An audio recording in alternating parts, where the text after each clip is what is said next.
Hello students, welcome back. मैं आपको population and interaction इस चैप्टर का रिवीजन कराती हूँ।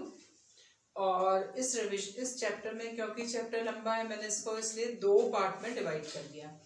First part is what organisms और सेकंड पार्ट क्या है इसका, population and interaction.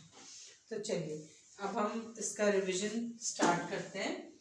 This is organism and population. अब इसके रिवीजन के लिए आपको, क्योंकि बहुत लेंथी सा चैप्टर है, आपको क्या है, छोटे छोटे फ्लो डायग्राम बना लेना है।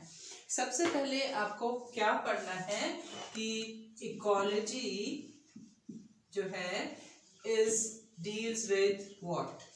इकोलॉजी देखो, लेवल ऑफ ऑर्गेनाइजेशन हमारे, if we start, it starts from cell और कहाँ एंड होता है, बायोस्फीयर में। तो लेकिन जब हम इकोलॉजी पढ़ते हैं तो इकोलॉजी में ecology specifically deals with 4 levels of organisation. और ये 4 लेवल्स ऑफ ऑर्गेनाइजेशन हमारे कौन कौन से हैं? Organisms level, organism, second is population level, then you have community level, and last of all is at which level? Biome. This is biome level. So ecology deals with these 4 levels of organization. पहली बात आपने ये याद करी। अब दूसरा आपको याद करना है कि पूरे ग्लोब में कितने हमारे क्या हैं, बायोम्स हैं। All together there are 6 biome. और ये बायोम का जो डिस्ट्रीब्यूशन है ये किस बात के ऊपर है कि एनुअल टेम्परेचर कितना है। आपकी बुक में अगर आप देखो, एक ऐसा फिगर बनी है और यहाँ पे है दिस इज टेम्परेचर, और यहाँ पे क्या है, एनुअल मीन प्रेसिपिटेशन। और this precipitation means what, the rainfall and plus snow. So this is what annual mean precipitation. और आपके बायोम्स बने हैं और ये आपको एग्जाम में कभी कभी इसका फिगर आ जाता है, दे नंबर 1 2 3, तो आप इनके नेम लर्न कर लीजिए। तो according to temperature and rainfall the total biome हमारे कितने हैं, 6 बायोम। तो टोटल जो हमारे 6 बायोम हैं, total there are 6 type of biome. और फर्स्ट इज, इन बायोम के आप नाम लर्न कर लीजिए। Desert, this is desert. फिर क्या है आपका, grassland. You have tropical,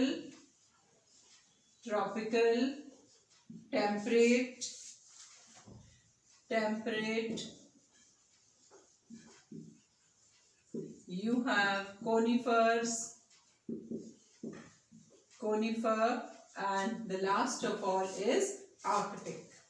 Conifer and this is arctic. तो ये आपके 6 क्या है, टोटल बायोम्स हैं, ये आपको लर्न करना है। और जो बायोम का डिस्ट्रीब्यूशन है दैट इज बेस्ड ऑन किस बात के ऊपर, टेम्परेचर एंड रेनफॉल। चलिए अब हम आगे चलते हैं। एक आपको इम्पॉर्टेंट डेफिनेशन पढ़नी है, that is called what is निश। ये इकोलॉजिकल निश क्या है? देखो, जब हम पढ़ते हैं habitat of an organism. Habitat आपको पता है क्या है, उसकी surrounding.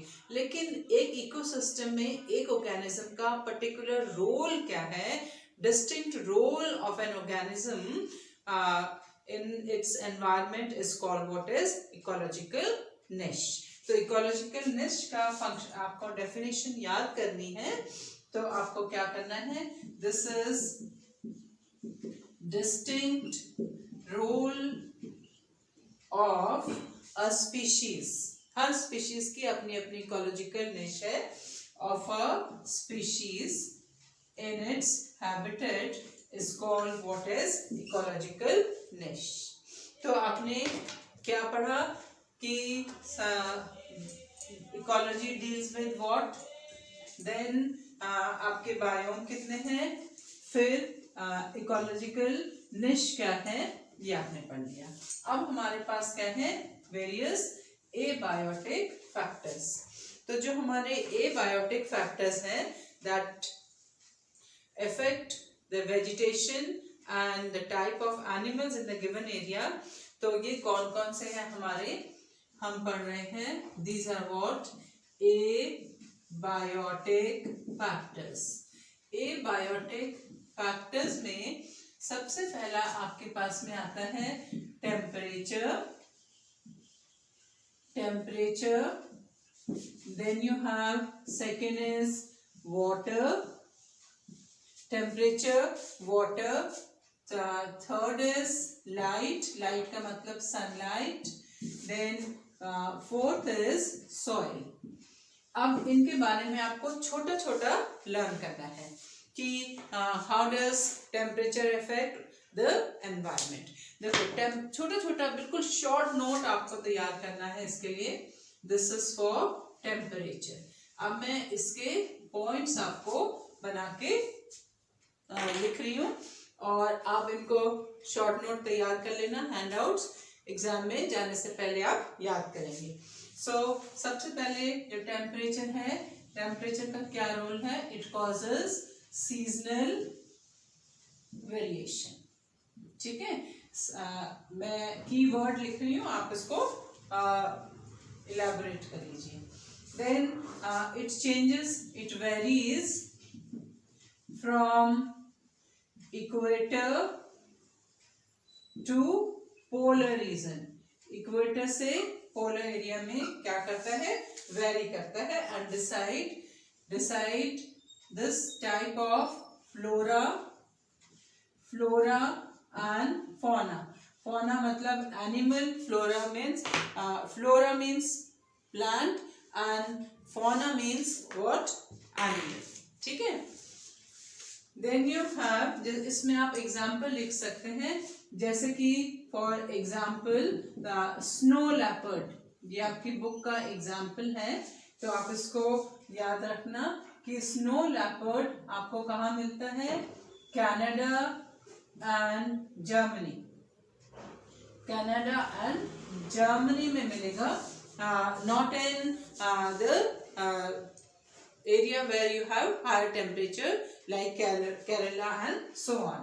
So this is found, example आप लिख लीजिए किसका, स्नो लेपर्ड का। ठीक है, लाइक आप एक और एग्जाम्पल लिख सकते हैं कि जैसे टूना फिश है, tuna fish you will get in which area, tropical area. जैसे आप लिख ही देती हूँ आपके लिए, tuna fish you will find in which area, tropical area में मिलेगा। ठीक है, देन अब आपका आ गया कि ये बड़ा इंपॉर्टेंट पॉइंट है, it controls the kinetics of enzyme. आपको पता है कि एंजाइम जो है एक स्पेसिफिक टेम्परेचर पे वर्क करते हैं, तो जो केमिकल काइनेटिक्स एंजाइम की है वो बेसिकली किस बात के ऊपर डिपेंड करती है, टेम्परेचर के ऊपर। ठीक है, फिर आपका animals can be what, यूरिथर्मल,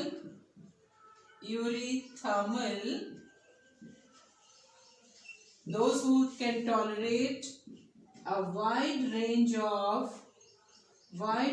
of temperature, जो टेम्परेचर की एक वाइड रेंज को टॉलरेट कर सकते हैं। Animals can B stenothermal,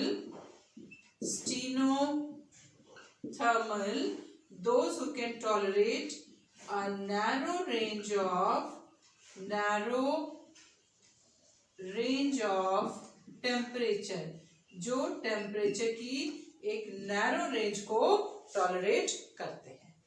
fine, so this is all about your temperature का, दिस इज ये one of the most important abiotic factor, और टेम्परेचर के ये सारे हमारे इफेक्ट हैं। फाइन, अच्छा, अब हमको नेक्स्ट क्या पढ़ना है, next abiotic factor is water. देखो, वाटर का जो लाइफ का जो ओरिजिन है वो हुआ है वाटर में. So water is very important for origin of life. Life के ओरिजिन के लिए सबसे इंपॉर्टेंट चीज क्या है हमारी? Water. So this is what? Water. तो सबसे पहली चीज क्या है? This is origin of life. Life has originated only in water. फिर this also determines plant productivity. Productivity plants की depends upon what? water. productivity you mean photosynthesis. ठीक है. तो जितनी भी हमारी एक्वाटिक लाइफ है, aquatic life, it depends upon what? pH of water. ठीक है. वाटर की सैलिनिटी, वाटर में कितनी सॉल्ट कंसंट्रेशन है. ठीक है. देन सॉल्ट कंसंट्रेशन को हम पढ़ते हैं कितना, कैसे? पर 1000. सैलिनिटी वी स्टडी पर 1000. जैसे कि आपका फ्रेश वाटर है, फ्रेश वाटर में salt concentration is less than 5. Sea water में इट वेरीज फ्रॉम 32. जैसे मैं लिख देती हूँ आपके लिए, in fresh water it is less than 5 per 1000. and in case of sea water में it varies from 30 to 35. और in case of hypersaline water it is more than 100. So aquatic life जो है मेनली किस बात के ऊपर depend करती है कि वाटर की सैलिनिटी कितनी है. ठीक है. चलिए, अब animals can be of again 2 kind based on the salinity tolerance. जैसे हम कहते हैं कि this is euryhaline. They can tolerate a wide range of what? salinity. salinity को एक लार्ज रेंज तक क्या कर सकते हैं? टॉलरेट कर सकते हैं. then you have stenohaline मतलब जो those who can tolerate a narrow range of salinity. की एक नैरो रेंज को टॉलरेट कर सकते हैं. तो ये हमने किसके लिए पढ़ा? वाटर के लिए. ठीक है. चलिए, अब हम नेक्स्ट पढ़ते हैं क्या? This is light and solid. Light, देखो लाइट जो है, if we say light we are talking about sunlight. तो sun is ultimate source of energy. Sunlight जो है सबसे इम्पॉर्टेंट है प्लांट के लिए. सबसे पहले किस बात के लिए? Photosynthesis. This is important for photosynthesis number 1. तो फोटोसिंथेसिस से क्या है? सारी हमारी प्रोडक्टिविटी होती है. ठीक है. सेकेंड इज फोटो पीरियड जो है, this is photo period. Photo period मतलब कि वो टाइम जिस समय सनलाइट अवेलेबल है. तो photo period is very important for all plants and animal. Plant तो फोटोसिंथेसिस कर लेंगे, तो एनिमल्स जो है मेनली 3 टाइप की एक्टिविटी करते हैं फोटो पीरियड में. कौन सी वो एक्टिविटी है? One is called what is foraging, that is food collection. Second, if they have to migrate, this is migratory activity. They can do migrating activity. These are what? Activities done by animals during photo period. And next is what? Reproductive activities. So this is all related to the photo period. इसके अलावा जो हमारा sunlight है, this maintain temperature, किसी भी area का temperature जो है वो किस बात के ऊपर डिपेंड करता है कि वहां पर कितनी सनलाइट है। ठीक है, जैसे कि डीप सी में, if you see in case of deep sea you find which type of animal, deep sea में आपको कौन से एनिमल मिलते हैं, जो एनिमल्स तो बहुत कम मिलते हैं आपको, mainly you will find what, red algae. ठीक है, तो आपको ये भी याद करना है कि डीप सी में you find which algae, red algae. Deep sea जहां पे लाइट नहीं पहुंचती है, and those areas are called which zone, benthic zone. अब last of all is what, soil. Soil को हम एडिपिक फैक्टर भी कहते हैं। देखो सॉइल जो है हर जगह की क्या करती है, वेरी करती है। The soil is not same everywhere, ये सब आपको पता है। सॉइल जो है, सॉइल का क्या कंपोजिशन, सॉइल कंपोजिशन, सॉइल की water holding capacity, water holding capacity, soil की पर्कोलेशन कैपेसिटी, ये सारी चीजें सॉइल की pH, fine, they all determine कि what kind of this, they all determine the kind of vegetation, they determine what kind of vegetation, and kind of vegetation determine the kind of animal species, kind of animals in that area.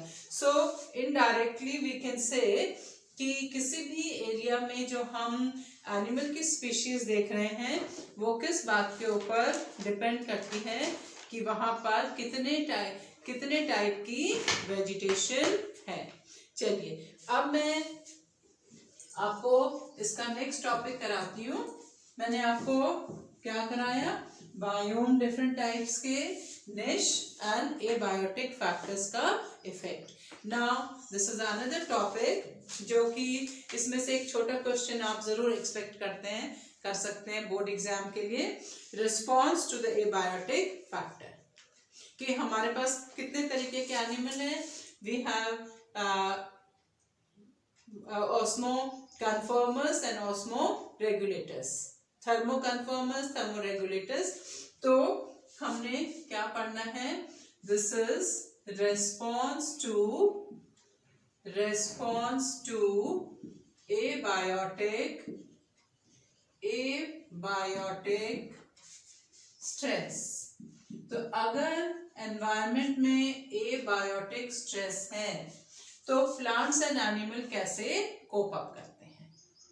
ठीक है, so how do organism cope up, we have three types of what, three types of plants and animals.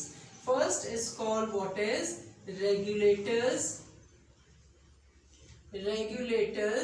जो जिनको कोई फर्क नहीं पड़ता कि बाहर कौन सा कंडीशन है, बिकॉज उनकी बॉडी में क्या है, एक तरीके की इंटरनल मैकेनिज्म है। एंड दैट इज रेगुलेटर्स क्या करते हैं, दे डज ऑस्मो रेगुलेशन मतलब कि water balance. They do what, thermo regulation उनकी बॉडी में होता है, और they have internal mechanism and that is called what is homeostasis. उनकी बॉडी में एक इंटरनल बैलेंस होता है, दैट इज व्हाट होम्योस्टैसिस। ठीक है, second we have partial regulators जो होते हैं, partial regulators, they can tolerate the things till certain limit and after that they becomes what, conformers। ठीक है, जैसे कि हमारा श्रीयू इज द स्मॉलेस्ट मैमल, थोड़े टाइम तक रेगुलेट कर पाएगा, उसके बाद वहां से वो भाग जाएगा या कुछ भी करेगा। So that is the different condition. ठीक है, then we have what, conformers. जो कि आपके क्या है, हमारे कन्फॉर्मर्स हैं. These are conformers, those who cannot tolerate the abiotic stress and they undergo for various mechanism. ठीक है. अच्छा, इससे भी पहले हमको ये पढ़ना है कि जो regulator osmo regulation, thermo regulation करते हैं. तो देखो, ऑस्मो रेगुलेशन तो किडनी के थ्रू होता है. थर्मो रेगुलेशन के लिए जो स्पेसिफिकली मैमल्स हैं, for this they perform two activity. Number one is they sweat profusely during the summers. और विंटर में वो क्या करते हैं, शिवर करते हैं, shivering, clattering, so that it produces a heat energy. This is a kind of regulation. ठीक है.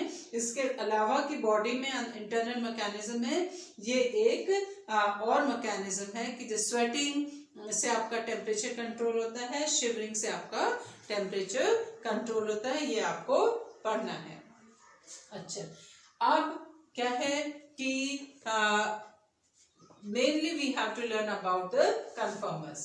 अब देखो, सारे ऑर्गेनिज्म रेगुलेटर्स क्यों नहीं हो गए, सबसे पहली बात तो ये पढ़नी है. क्योंकि हमारे 99%, देखो 99% एनिमल्स एंड ऑल प्लांट्स, सारे प्लांट्स जो हैं, these are all plants are conformers. सारे ये क्या है, कन्फर्मर्स हैं. So why they have not become regulators? So to become regulator is an energy expensive process. इनके पास इतनी एनर्जी नहीं है. Their heart is either 3 chambered और 2 चैम्बर्ड. तो इसलिए वो क्या है, बॉडी में इतनी एनर्जी मेंटेन नहीं कर सकते. ठीक है. तो we can say that all animals cannot be the regulators, because to be a regulator is an energy expensive process. ठीक है.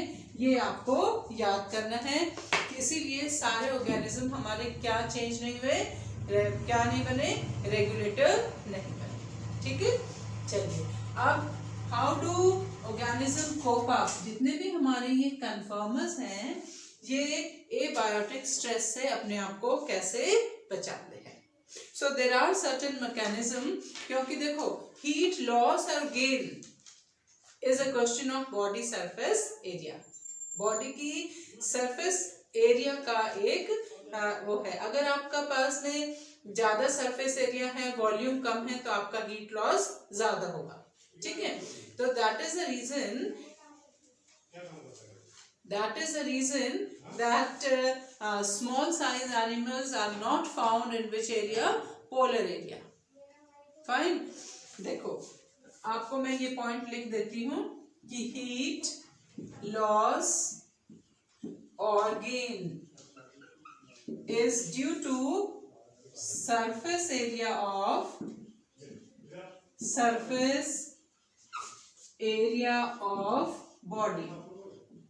बॉडी की सरफेस एरिया से. अगर सरफेस एरिया ज्यादा है तो आपका हीट लॉस क्या होगा, ज्यादा होगा. ठीक है. तो इसीलिए जो स्मॉल साइज एनिमल्स हैं, small size animals are not found in polar region. polar region में जो small size animals हैं वो आपको नहीं मिलते. ठीक है. क्योंकि उनकी बॉडी का सरफेस एरिया उनके वॉल्यूम से ज्यादा होता है. ठीक है. चलिए, तो और ये हमारा क्या है, एलेंस रूल भी है. नाउ सारे अब स्ट्रेसफुल कंडीशन से अपने को बचने के लिए व्हाट डू द ऑर्गेनिज्म, ये जो कन्फर्मर्स हैं, ये सारे ऑर्गेनिज्म क्या करते हैं. तो these organism, this is they, what are the various method, how do they cope up? मैं लिखती हूँ आपके लिए, how do organisms cope up to get rid of stressful condition. ठीक है, और प्लांट का स्ट्रेस क्या है हमारा, मेनली प्लांट का और एनिमल का स्ट्रेस क्या है, टेम्परेचर एंड पीएच. ठीक है, तो इसके लिए सबसे पहले क्या है, one of the activity is what, migration. They migrate from stressful condition to the hospitable condition. Very simple. आपने खूब देखा होगा साइबेरियन क्रेन्स जो है वाइट साइबेरिया से आती हैं और इधर भरतपुर सेंचुरी राजस्थान में चली जाती हैं, और जब यहाँ पे समर्स होने लगती है, they go back to the Siberia. Okay, other than this the second point is what, they suspend their life. कुछ ऑर्गेनिज्म जो है जो माइग्रेट नहीं कर सकते. देखो हर एक कोई हर सीजन में बैंगलोर एंड शिमला में अप डाउन नहीं कर सकता बिकॉज ऑफ मेनी रीजन. इतना उनके पास एनर्जी नहीं है. So these organisms they suspend. Suspension can be in different ways. Suspension जो है ये different ways से हो सकता है. कि देखो suspension में if it is winter then there is a different mechanism. If it is summer then there is a different mechanism. Now suspension में one is called what is hibernation. Hibernation जो है इसको हम कहते हैं winter sleep. Winter related problem से बचने के लिए ऑर्गेनिज्म हाइबरनेट हो जाते हैं, और दिस इज, आप इसको ऐसे लर्न कर लीजिए, विंटर स्लीप. आपको दिस इज फॉर लर्निंग. और एग्जाम्पल में आपके हैं amphibian, this is amphibian and reptiles. Now second is aestivation. This is aestivation. Aestivation is called summer sleep. This is summer sleep. Summer related problem से बचने के लिए they also become suspend. और इसका बेस्ट एग्जाम्पल है snail. You will not find snail in the summers because उनको desiccation की problem होती है. Then seed habit. Seed is a state of what, dormancy. And dormancy, and you know this happens in case of angiosperm. They form what, seed. Then some organisms they form spores. जैसे कि आपके आ गए bacteria, you have fungi. ठीक है, bacteria, fungi and lower animals. Then the last of all is diapause. Diapause में क्या होता है, they become metabolically inactive for certain period. metabolically inactive. They become metabolically inactive for certain period. जैसे कि इसका example है आपके zooplankton. Zooplanktons are the example for what, the diapause. Fine. So ये हमने पढ़ा कि how do organism cope up with the abiotic stress. Fine. अब आज के वीडियो का मैं आपको एक लास्ट टॉपिक पढ़ाती हूँ, एडाप्टेशन. अब ये एडाप्टेशन क्या है, ये तो अभी हमने पढ़ा कि ऑर्गेनिज्म ने कैसे अपने को कोप अप करा एडवर्सिटी से.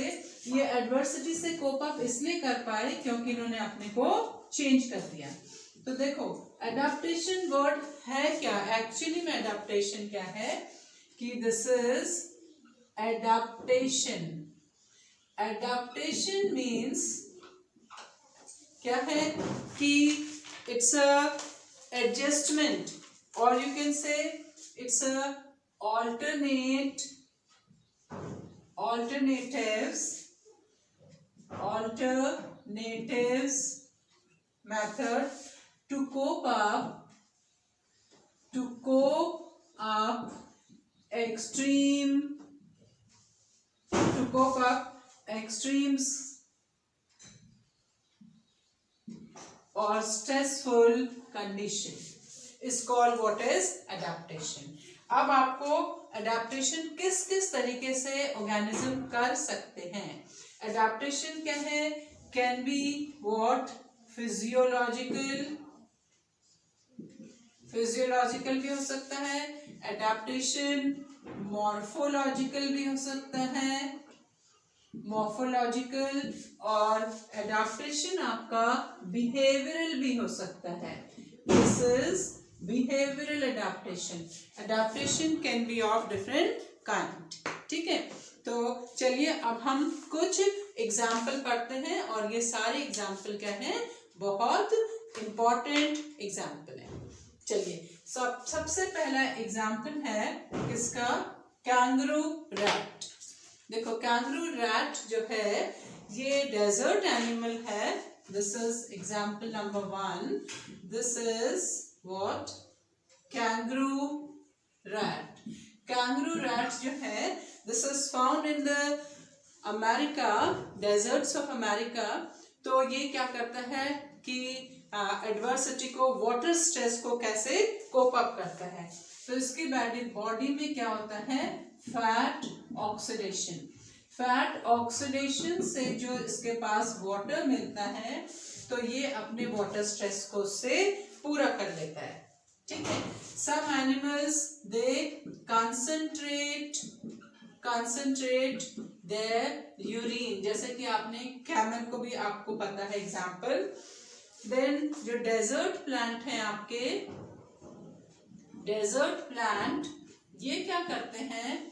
सम of them they have CAM metabolism, जिनके स्टोमेटा डे टाइम में क्लोज रहते हैं और नाइट को ओपन होते हैं. Crassulacean acid metabolism for photosynthesis. उनका जो स्टेम है वो क्या होता है? फोटोसिंथेटिक एंड फ्लैट, और क्या करता है? वाटर स्टोर करता है. Water store. ठीक है, वाटर स्टोरिंग होती है. इनकी जो लीफ होती है वो किस में कन्वर्ट हो जाती है? स्पाइन में कन्वर्ट हो जाती है. फाइन. नाउ अब आपका एलेंस रूल आपको पढ़ना है कि कोल्डर एरिया में, जितने भी कोल्डर एरिया हैं, ये आपको समझ में आ गया होगा कि हम अडेप्टेशन के एग्जाम्पल पढ़ रहे हैं. तो according to Allen's rule also the animals those who are found in the colder areas has short ear and shorter limbs. उनके पैर भी छोटे छोटे होते हैं और उनके कान भी छोटे छोटे होते हैं.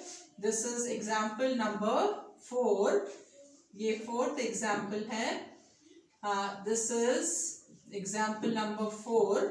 According to Allen's rule के according, animals in the colder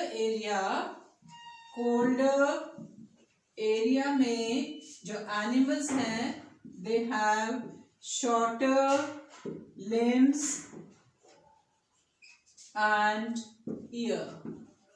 इनके कान भी छोटे छोटे होते हैं और उनके लिम्स भी क्या होते हैं? छोटे छोटे होते हैं.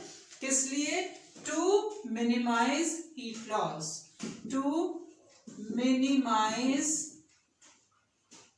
लॉस. क्योंकि अगर छोटी सरफेस एरिया होगा तो बॉडी का हीट लॉस भी कम हो जाएगा. ठीक है. अब हम बात करते हैं किसकी? सील की, है ना. Seal is animal which is found in very cold area. तो उनकी जो स्किन होती है, स्किन इज थिक, और उसके नीचे क्या होता है? अ लेयर ऑफ फैट की लेयर होती है, and that is called what is? Blubber. आप ये याद रखिए, this is called what is blubber. Then sixth is physiological adaptation. जब आप हाई एल्टीट्यूड में जाते हैं तो आपका आरबीसी काउंट बढ़ जाता है और आपकी क्या बढ़ जाती है, ब्रीदिंग रेट बढ़ जाती है, ठीक है. सो while going to this is going to high altitude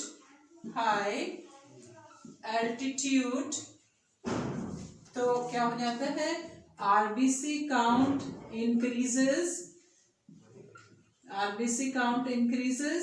and also breathing rate increases.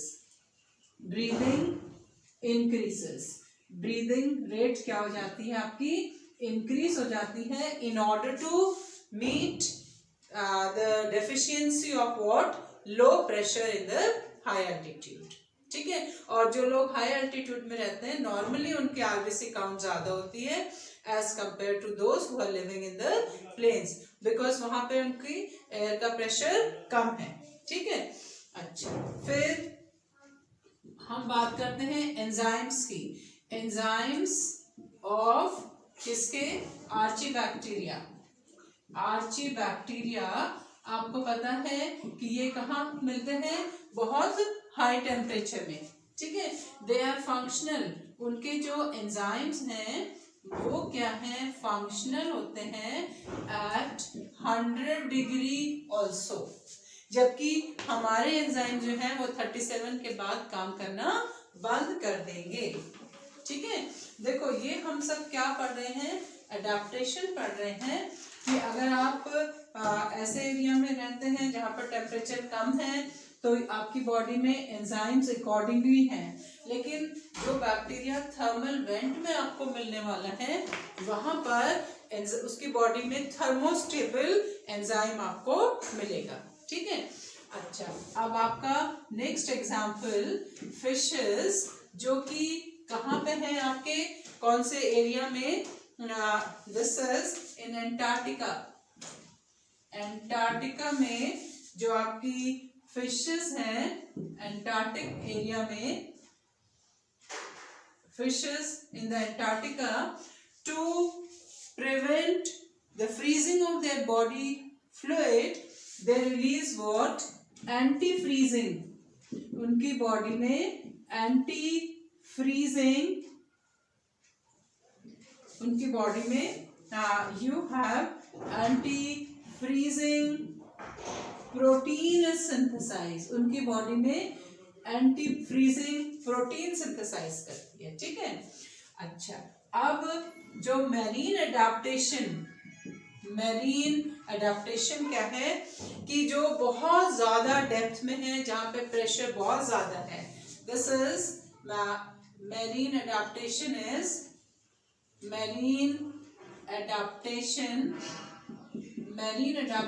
Is at the deep sea, जहाँ पे where pressure is very high, जहाँ पे प्रेशर क्या है, बहुत ज्यादा है. तो वहां पे क्या होता है, जब प्रेशर बहुत ज्यादा होता है तो फिशेस की बॉडी में स्पेशल एंजाइम सिक्रीट होता है जो कि हाई प्रेशर के साथ में कोप अप कर सकते हैं, ठीक है. And this is a biochemical adaptation, ठीक है. ये बायोकेमिकल एडाप्टेशन है and the name of enzyme is lactate dehydrogenase. This is lactate dehydrogenase. वैसे ये एंजाइम का नाम लर्न करने की आपको जरूरत नहीं है, only you have to learn that this is biochemical adaptation.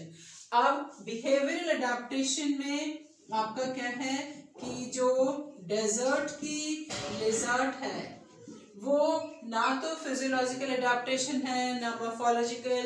तो वो बेचारी क्या करती है कि जब टेम्परेचर कम हो जाता है तो सन बास्किंग कर लेती है.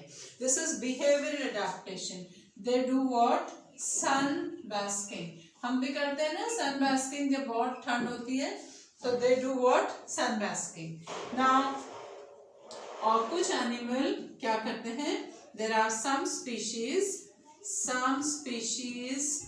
of reptiles, they undergo for which habitat? Burrowing habitat.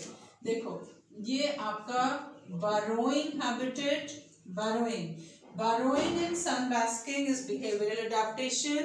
ये biochemical adaptation है, ये भी biochemical adaptation है. फैट ऑक्सीडेशन फिजियोलॉजिकल एडेप्टेशन है. तो मैंने आपको क्या कराया? How animal cope up with a stressful condition, फिर response to abiotic factor, biome, niche and ecology deals with what. तो ये मैंने आपके लिए बहुत बड़े चैप्टर को क्रिस्पी सा कर दिया है, जिससे कि आप एग्जाम में जाएंगे तो एक दिन पहले आप ये सब रिवाइज करिए. सारे एग्जाम्पल बहुत इंपॉर्टेंट हैं. और नेक्स्ट वीडियो में मैं आपको पॉपुलेशन एंड पॉपुलेशन इंटरैक्शन दूंगी. Thank you. Don't forget to like and share my video.